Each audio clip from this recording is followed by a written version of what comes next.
my name is David Babson. I'm a program director with ARPA-E, and I'm going to talk about next generation biorefining. Specifically, I want to talk about new ideas that can help us develop innovations to drive transformative biorefining capabilities for the new carbon economy. Things that aren't being done now, things that will improve the carbon efficiency and sustainability of our bioeconomy and allow us to achieve more ambitious climate targets going forward.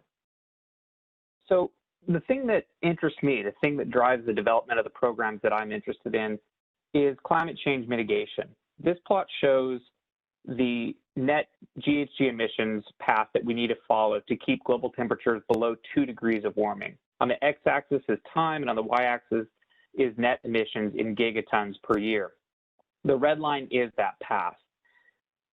What we can see is that somewhat after 2080, we actually need to reduce all of our net emissions going into the atmosphere and actually make them negative.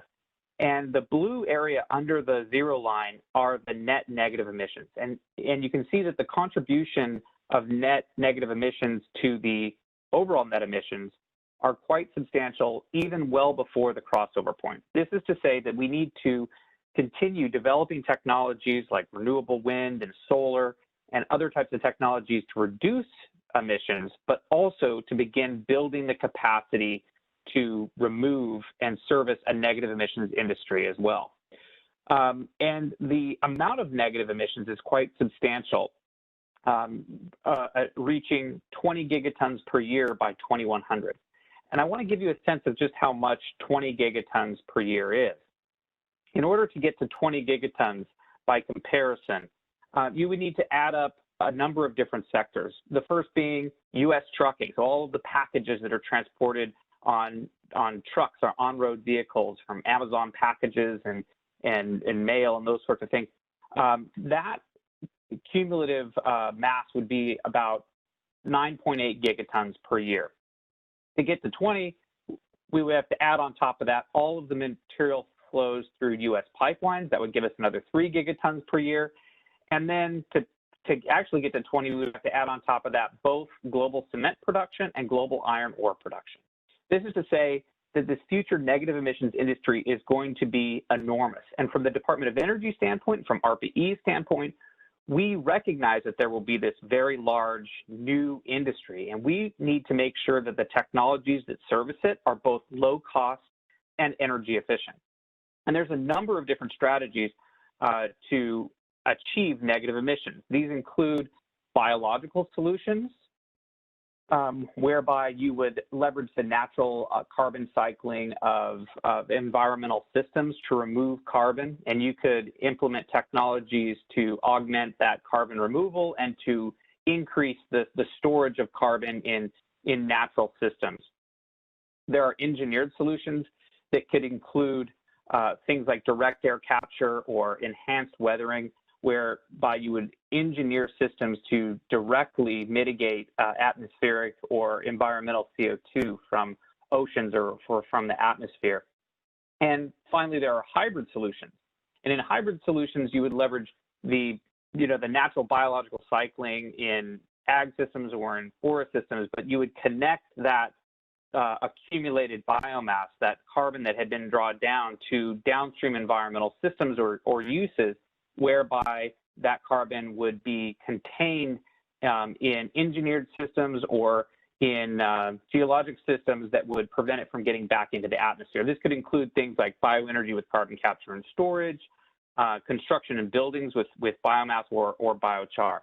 The fact of the matter is, given the scale of the negative emissions industry, there is really no silver bullet that will allow us to achieve the level of emissions reductions that we need to hit without pursuing a varied approach and deploying a number of different strategies simultaneously by developing technologies in all of these different spaces and then deploying them into environments and systems and economies where they are the most efficient. We can achieve the negative emissions that we need to achieve with the greatest efficiency.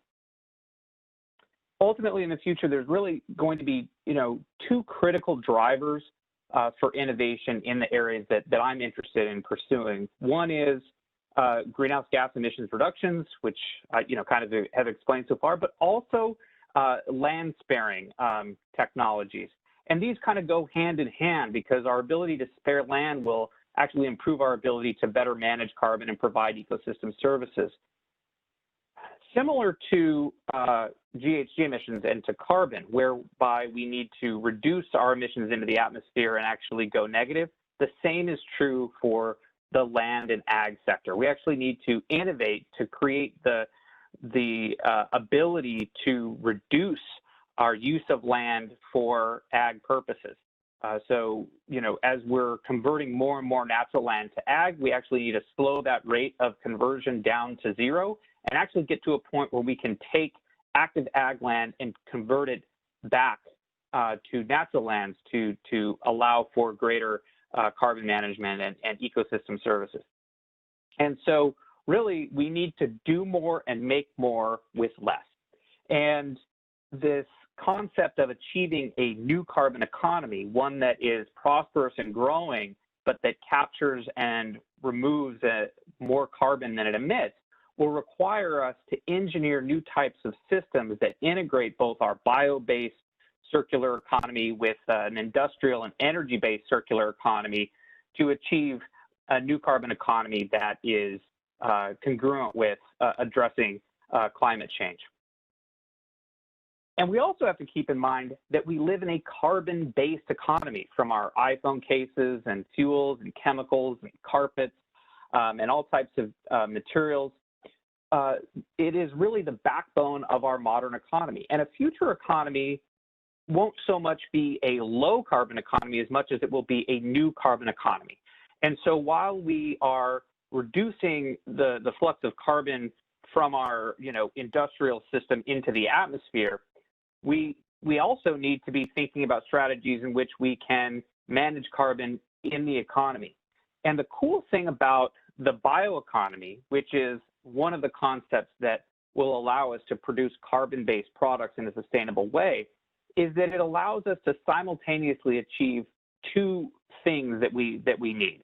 We need tools for managing carbon, we need the ability to go carbon negative, and we need the ability to produce carbon-based products. And so thinking about the bioeconomy supply chain will allow us to kind of achieve all of these things at the same time. And so this concept is, you produce renewable feedstock from biomass, or you utilize CO2 directly from environmental systems. You apply a conversion technology and you're able to synthesize fuels, chemicals, products, and materials in a, theoretically net neutral or perhaps even carbon negative manner. And the importance of carbon management from the bioeconomy standpoint is growing. So there's greater and greater and growing demand for renewable products and products with a lower carbon intensity, not just fuels and chemicals and materials as are made up by a lot of the commitments from corporations to develop and purchase these products, but also a growing interest from some to purchase direct negative emissions or carbon removal attributes. And so in the future, the ability to not just reduce the carbon intensity associated with an individual product, but actually build out negative emissions pathways for those products will actually have more value or create more value for the bioeconomy. ARPA-E is seeking to transform the bioeconomy supply chain. With new technologies up and down the bioeconomy supply chain, we can really improve the overall sustainability and carbon efficiency of our economy. This presentation is going to focus on the downstream conversion technologies and how we can synthesize fuels, chemicals, and products from renewable biomass or CO2 more efficiently and more sustainably. Let me highlight that there are some really relevant energy and carbon trends to consider when thinking about designing new types of conversion technologies. And these are new now that provide new opportunities. So over the past few years, we've been deploying more wind and more solar power, and the rate at which we are deploying this is increasing year over year. And so as we're doing this, both the cost and the carbon intensity of power is going down. And what is becoming more apparent as we're seeing more commitments to reduce greenhouse gas emissions and to address climate change is that the cost of wasting carbon is becoming greater, whereas the price of potentially avoiding it is going down. And so with that context, we need to think about how we might redesign conversion systems, or what types of opportunities are available for conversion technologies that leverage low-cost, low-carbon power.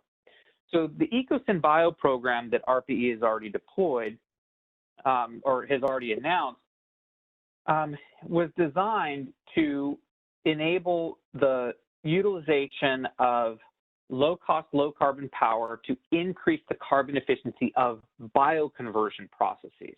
So just to give you an example that everyone knows what we're thinking about, traditional fermentation is a biochemical conversion that most people know because we use it to produce beer and wine. So in this reaction, yeast, which are the conversion platform, are fed glucose, and they produce ethanol and CO2. And because ethanol is a 2-carbon compound and CO2 is a 1-carbon compound, in that reaction, because they're produced in equal amounts, you've lost a third of your carbon. That's perfectly fine if you're using it to, carbonate your beer or flavor your wine.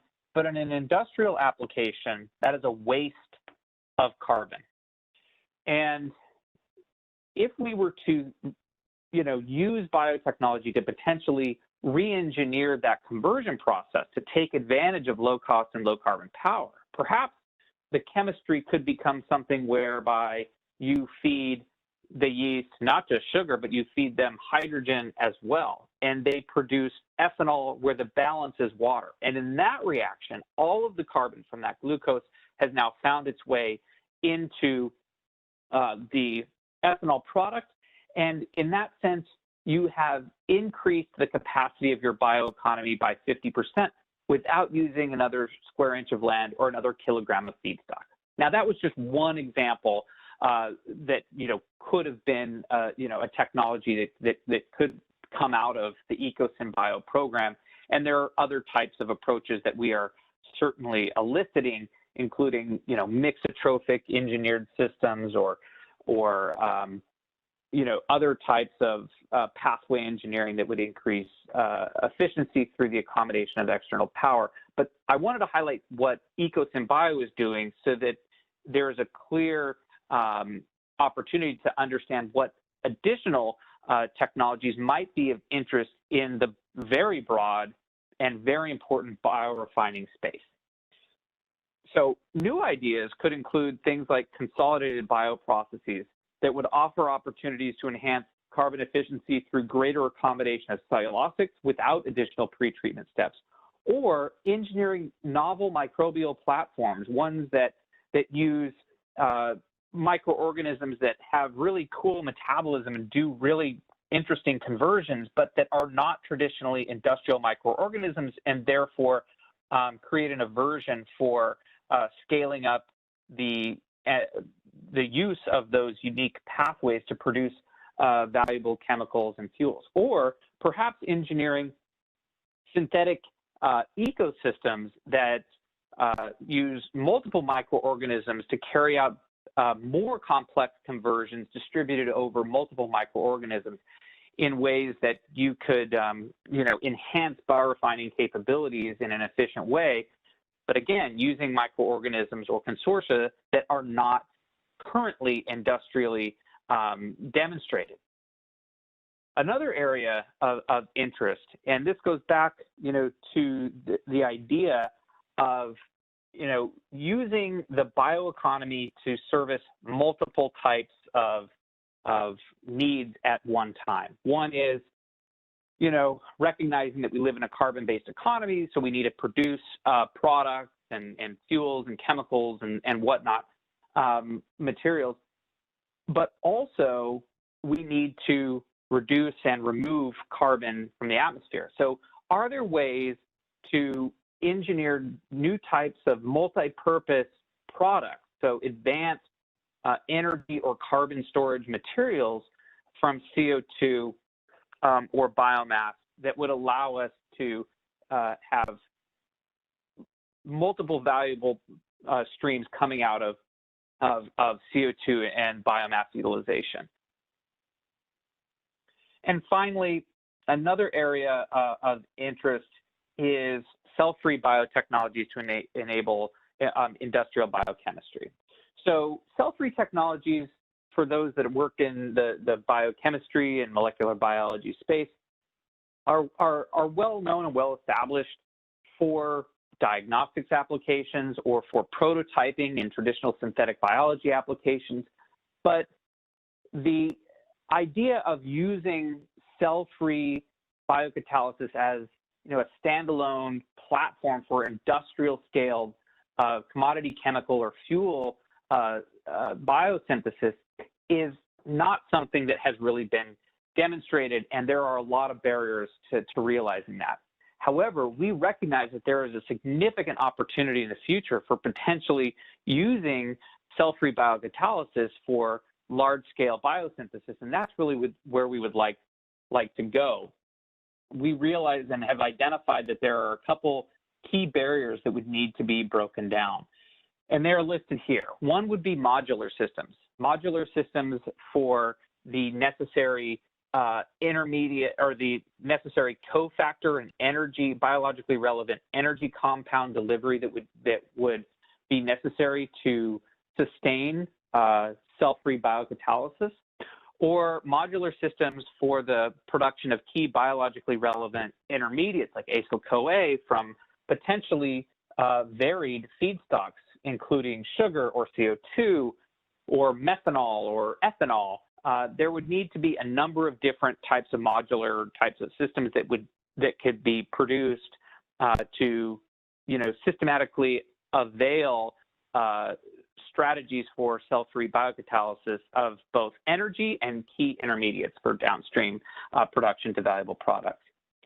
New types of reactor designs also need to be thought about. How can we sustain cell-free biocatalysis in continuous operation? Could we adapt designs for fixed bed reactors, but with enzymes, whereby you have kind of a fixed bed biocatalysis reactor? And the final thing that we need to think about is robust, low-cost, stable enzyme synthesis.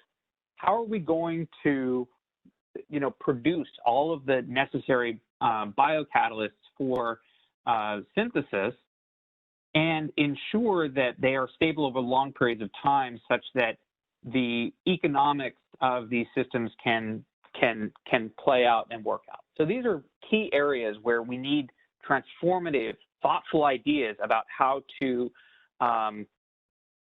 realize industrial biochemistry as opposed to the industrial microbiology system we have now. So now ARPA-E seeks to transform the bioeconomy value chain, as I mentioned before, and these are the programs that we have along that linear supply chain for producing, fuels, chemicals, products, and materials.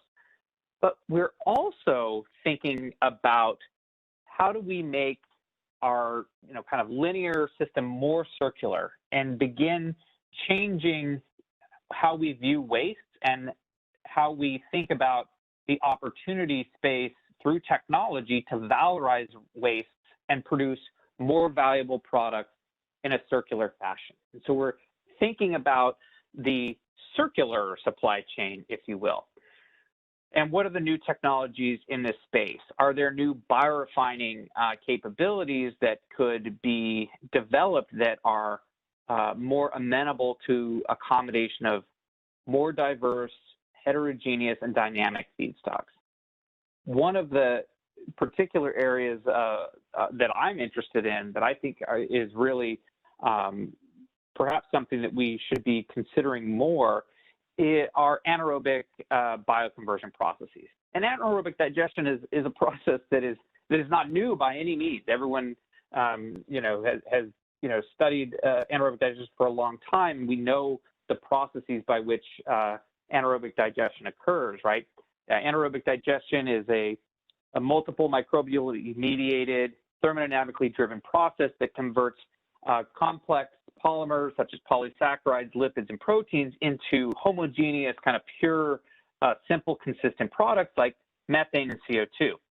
But the varied and multiple steps in that complex conversion process allow for unique engineering opportunities to exploit individual aspects of this process for multiple products for maximal efficiency. And that is something that hasn't been really thought about. The other thing that's cool about anaerobic digestion and the anaerobic kind of fermentation processes that are associated with it is its ability to accommodate both heterogeneous and dynamic feedstocks.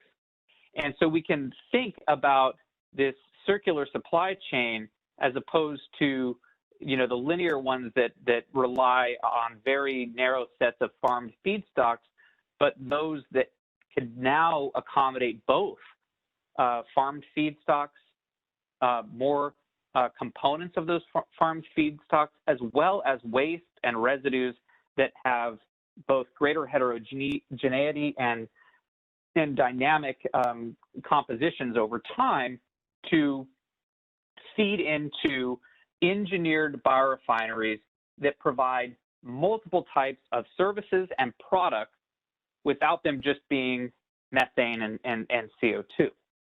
And so what we're thinking here now is to look at the individual pieces of anaerobic conversion processes that are thermodynamically driven and to think about matching those up with uniquely engineered biorefining capabilities to provide, perhaps opportunities for grid stability and energy storage, power, renewable natural gas, fuels, chemicals, nutrient products that can be recycled back into the production of new types of feedstocks for the bioeconomy, and also carbon capture and storage to service that negative emissions industry. And perhaps this single biorefinery can do all of these things in a dynamic manner associated with both the volume, composition, and dynamics of the feedstock as well. The possibilities are really endless, but then also are the potential advanced research needs. And so this is an area where, again, we're eliciting ideas on how these reactor systems might be designed. Individual reactors or combinations of different reactors, how would they be integrated? Are there opportunities to engineer different consortia for facilitating different aspects of this anaerobic conversion processes? Are there technologies to exploit the accumulation of carboxylic acids in this process, using those as a platform to synthesize fuels, chemicals, products, and materials? Are there novel separations technologies that would actually allow the accumulation of carboxylic acids to be a viable intermediate or chemical platform? Are there technologies that would allow us to do in situ reactive production of products with carboxylic acids where you wouldn't need to separate them? All of those types of innovations are things that we are interested in hearing ideas for, as this could enable a potential next generation biorefining platform around anaerobic processes. So barriers can be taken down with the right incentives and new technologies. In the conversion space, we are interested in a number of different promising areas, including cell-free biocatalysis, consortia and consolidated process engineering, engineering synthesis steps that produce multi-purpose products like those that store energy or store carbon, and finally, building all new types of biorefining capabilities by trying to develop the tools to do biorefining using anaerobic processes. And so I'd love to hear any ideas that people have in the space, and perhaps review any proposals for ideas from people that have really transformative thoughts on these. I'd love to hear from you. This is my contact information. I'd love to talk to anybody about ideas in this space, or ideas that weren't covered that would be in the same line of interest from what I outlined my interests are. So thank you.